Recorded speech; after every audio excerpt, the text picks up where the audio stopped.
Next हमारा step होगा, हम जाएंगे फ्रीट फॉरवर्डर के पास, ठीक है, वो मैं आपको दिखाती हूँ। अब जो हमारा नेक्स्ट स्टेप होगा वो हम शिपिंग देखेंगे। तो इसमें शिपिंग 3 टाइप्स की होती हैं। सबसे पहले तो हम इसको देख लेते हैं। एक होती है एक्स वर्क्स, ठीक है, दूसरी होती है फ्री ऑन बोर्ड, फिर होती है डिलीवर ड्यूटी पेड, ठीक है। तो एक्स वर्क्स क्या होती है, जिसमें जो सप्लायर होता है उसकी ड्यूटी सिर्फ ये होती है कि वो मैन्युफैक्चर करेगा आपकी प्रोडक्ट को और अपने वेयर हाउस में रख देगा। उसके बाद आप जाने, आपका काम जाने, आप फ्री फॉरवर्डर हायर करें या जो भी करें वो आपके ऊपर है, ठीक है। The seller makes the goods available at its location so the buyer can take over all the transportation cost and also bears the risk of bringing the goods to their final destination, ठीक है, वो खुद beer करेगा, ठीक है। Free on board क्या होता है, the seller must load the goods on board of the ship nominated by the buyer. Cost and risk are divided when the goods are actually on board. जी अच्छा, free on board में क्या होगा, free on board में ये होता है कि जो सप्लायर होता है वो आपकी उसकी प्रोडक्ट को रेडी किया, अब उसकी क्या ड्यूटी है कि वो सिर्फ पोर्ट तक लेकर जाएगा। आगे जो शिपिंग करनी है वो उसकी ड्यूटी नहीं है कि चीज़ पहुंच रही है वेयर हाउस में ठीक तरह से, कि वो उससे उसका कोई कंसर्न नहीं है, ठीक है। फिर हम आते हैं deliver duty paid. The seller is responsible for delivering the goods to the name place in the country of the buyer and pays all costs in bringing the goods to the destination. It means कि अब supplier हमें deliver duty paid यानी DTP, यानी कि हमारे door तक जहां पर हमारा जाना है इन्वेंट्री, जैसे अमेजोन के वेयर हाउस में जाना है तो वहां तक कौन पहुंचाएगा, सप्लायर की ड्यूटी होगी। तो इसमें हम किस तरह से देखेंगे, हम ऐसे कर लेंगे, हम वापस अपनी क्वोटेशन पे आते हैं, हम यहीं आते हैं, ये हमारी हो गई प्रोडक्शन कॉस्ट। अब हम गए अली बाबा पे, दोबारा से हमने फ्री फॉरवर्डर पता किया यहाँ पर, ठीक है। ये भी इसी तरह से आप देख सकते हैं, जैसे आपने पोटैटो मैशर फाइंड किया, आप ऊपर लिखेंगे तो वो वाली सारी सर्विसेज आ जाएंगी जो शिपिंग सर्विसेज प्रोवाइड करती हैं कंपनीज, ठीक है। चलो यहीं पे आ जाते हैं। अच्छा ये देखें, हम यहाँ पर अगर जाएंगे और हम लिखेंगे जी, तो हमने क्या करना है, अब हमारे पास ex works, free on board, deliver duty paid, हमने ये सब देख लिया। हम यहाँ पर गए, हमने यहाँ पर क्या किया, हमने सर्च किया कि हमारे पास शिपिंग सर्विस किसकी अच्छी आ रही है। तो ये आप देखें कि कितने सारे निकल आए, ठीक है। ये $10 में दे रहा है, अपना बता रहा 200 kg $10 लेगा। तो देखिए हमारे पास बहुत अच्छे रेट्स में निकल आते हैं। ये आप निगोशिएटेड है, वो कह रहा है शिपिंग ये निगोशिएट कर सकते हैं इस प्राइस पे भी, ठीक है ना। 10 kg वो हमें $0.50 to $2 तक दे रहा है। तो हमारे पास इनके साथ हम चैट कर सकते हैं, इनसे बात कर सकते हैं, इसी तरह हम 10। तो अब हमने क्या करना है, सपोज दैट हमने इधर भी हमने बात कर ली, 5-6 हमने शिपिंग सर्विसेज से बात कर ली, हमने अपने सप्लायर से भी बात कर ली। अब हमारे पास सारी जो सर्विसेज हैं वो आ गई। ये हमारी ये हमारी थी प्रोडक्शन कॉस्ट। हमने यहाँ पर क्या लिखा, हमने लिखा EX, ठीक है। हमें अगर आप पाकिस्तान से सोर्सिंग करें तो डेफिनेटली पाकिस्तान से जाएगी, अगर आप अली बाबा से करें तो अली बाबा से जाएगी रेट्स को। जैसे EX, सपोज दैट हमें वो ये वाली जो सर्विस है ना, ठीक है, हमें जो एक्स वर्क्स है वो हमें पड़ रही है, हमने अब सारे नेगोशिएट कर लिया सब, हमने अपने शिपिंग सर्विसेज से नेगोशिएट कर लिया, हमने सप्लायर से नेगोशिएट कर लिया। अब हमारे पास सबकी कॉस्ट आ गई। हमें एक्स वर्क्स अगर हम करवाते हैं अपने सप्लायर से तो वो हमें पड़ती है लाइक आप कह लें $2 कह लें, ठीक है, ठीक है। अगर हम उसको करते हैं FOB, ठीक है, वो हमें पड़ती है आप कह लें $3, ठीक है। सपोज दैट हमें अगर हम DDP करवाते हैं जो कि बेस्ट है, वो हमें पड़ती है $4, ठीक हो गया। अब हमारे पास हमने असल में क्या करना है, पर यूनिट निकालना होता है, ऐसे ही है, हमें पर यूनिट निकालना है ना प्राइस। अब मुझे बताएं DDP हमें, अब हमने DDP करवानी है, हमें ये सही लग रही है क्योंकि हम कह रहे हैं क्या सरदर्दी है और हम टोटल देखते हैं कि हमें क्या इसमें सेव हो रहा है, ठीक है। तो आप ये देखें कि हमें कितने में पड़ेगी, 500 पीसीज हैं, $4 है, ठीक है। इसको हम थोड़ा हमने ज़्यादा पे लगा दी, इतनी होती नहीं है, इतने में तो हमें बड़ा नुकसान हो जाएगा, हम इसको थोड़ा कम कम कर लेते हैं। चलें, ये हमें पड़ती है 0.5 कर लें, ठीक है। इसको हम 1 कर लेते हैं और DDP हम कर लेते हैं, आप चलिए 2 कर लें, ठीक हो गया। अब हमें 500 पीसेस कितने में पड़े बताएं? 500 पीसेस हम ऑर्डर करवा रहे हैं ना, तो 500 पीसेस हमें $2 पे कितने में पड़े? 1000 में, ठीक हो गया।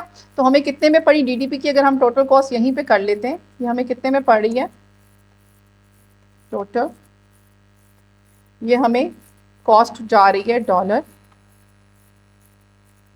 में। अब हमें पर यूनिट कितने में पड़ रहा है, ठीक है, 2 ये हो गए, 4 वो हो गया, पर यूनिट हमें कितने में पड़ा? $6 में, ठीक है। तो पर यूनिट कितने में हो गया? $6। इसे हम क्या कहते हैं? लैंडेड कॉस्ट हमारे पास निकल आई। अब समझ आया आपको? आपने इस तरह से सारा चीज़ें एस्टिमेट लगाना है, ठीक है।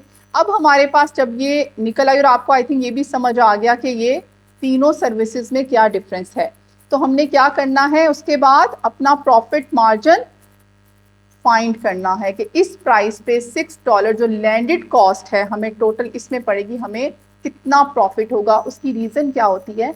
क्योंकि आपकी इन्वेंट्री रेडी हो गई, शिप भी होगी, लेकिन अमेजोन की FBA फी है, रेफरल फी है, हमें वो चीज़ें भी काउंट करनी है। तो उसके लिए हम क्या करते हैं, we recommend to have at least 25% profit margin पर sale. So while negotiating with the suppliers, first get the idea of what your cost should be in order to attain 25% profit margin पर सेल। अब हमने सारी चीज़ें निकाल ली, अब हमने कहाँ जाना है?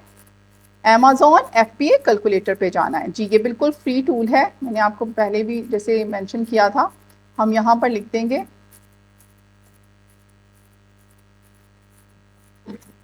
FBA कैलकुलेटर, ये देखिए, ठीक है।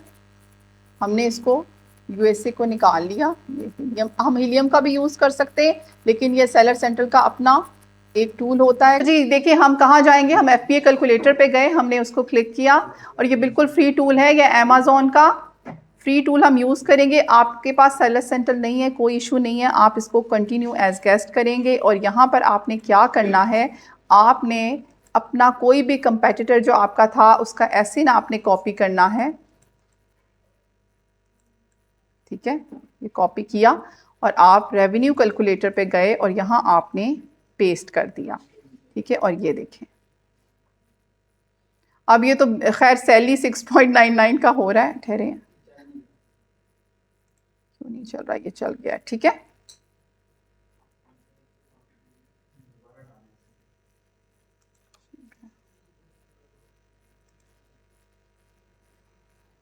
चले जी, हम यहाँ पर जाते हैं, ठीक है, और हम लिखते हैं कोई और प्रोडक्ट लिख देते हैं ताकि जिसकी प्राइस थोड़ी ज़्यादा हो, क्योंकि हमने $6 वाली प्राइस ली है।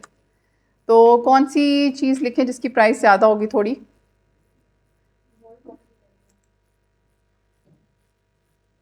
ठीक है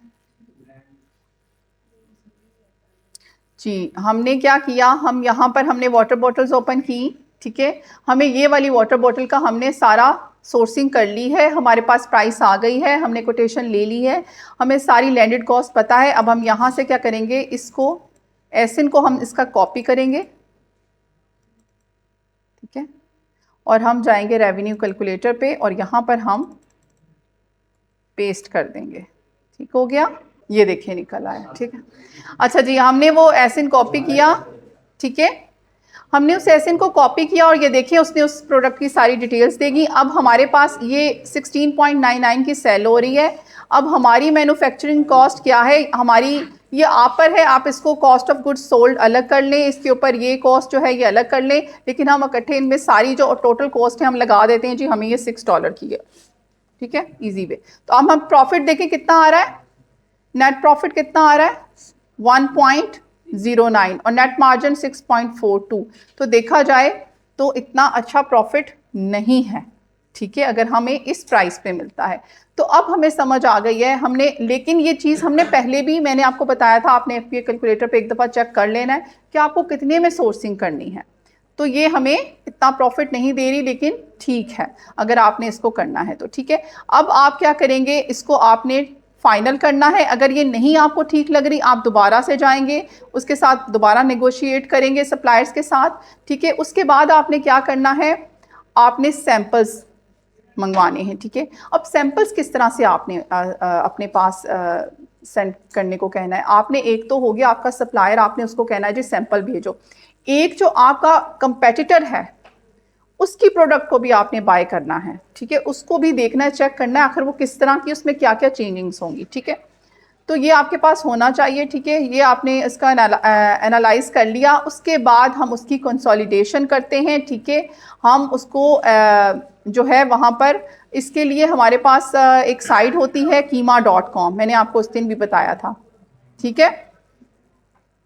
वो वहाँ पर आपने चले जाना है और उनको कहना है कि आप इसको वो एक ऑथेंटिक वेबसाइट है, वो आपको इसको वैलिडेट कर देगी, इसको कंसोलिडेट कर देगी कि क्या ये प्रोडक्ट्स, इसकी इंस्पेक्शन, जो आप कह लें इंस्पेक्शन टीम होती है, वहाँ जाती है और उसको चेक करती है, ठीक है।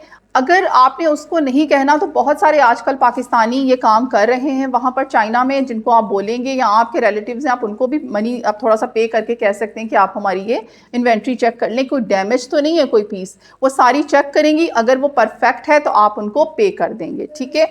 अब आपकी इन्वेंट्री रेडी हो गई, आपने वहाँ पहुँच गई। ये थोड़ी सी मैंने कुछ फीसेस लिखी हुई हैं जो अमेजोन चार्ज करता है। जो मेन होता है वो अमेजोन FBA फ़ी ही होती है और रेफरल फ़ी होती है।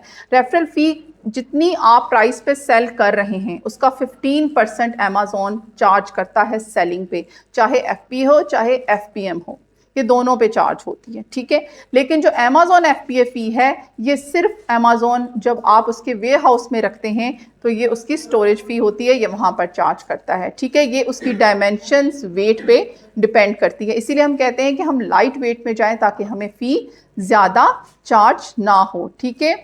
तो ये वही फीसेस हैं, ठीक है। उसके बाद एडवर्टीजमेंट कॉस्ट आपको पता है जब आप PPC रन करेंगे तब आएगी, डील फी भी तब आपको लगेगी जब आप उसको यूज़ करेंगे, ठीक है। ये वो फीस है जो जैसे जैसे आप उनको अवेल करेंगे तो आपको चार्ज होगा। रिटर्न्स और रिफंड्स आपको पता है कि अगर तो बायर को आपकी प्रोडक्ट में कोई प्रॉब्लम नज़र आएगी या उसे वो नहीं तो वो आपको रिटर्न करता है, उसका रिफंड आपको करना पड़ता है, ठीक है। वो अमेजोन, अगर आप FBA कर रहे हैं तो अमेजोन का हेडेक होता है, वो खुद से कर लेता है, ठीक है।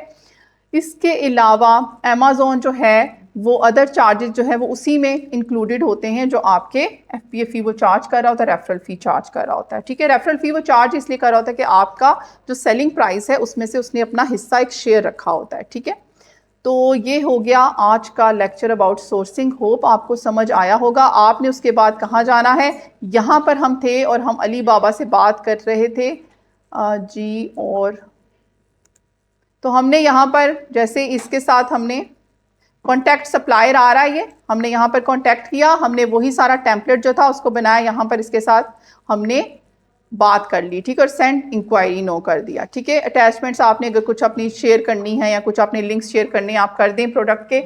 उसके बाद आप उससे कॉन्टैक्ट नंबर मांगें, आप उससे डायरेक्ट चैट का भी ऑप्शन है यहाँ पर, आप वो करें, उसको कहें मुझे व्हाट्सएप पे आ जाए और उसके साथ अगर आपको अच्छी लग रही है उसकी कोटेशन तो उससे बात कर लें। इस तरह आपने 10 to 15 सप्लायर्स रखने हैं, ठीक हो गया। आपने उसको सेंड कर दिया और आपकी सोर्सिंग डन हो गई, ओके। Thank you.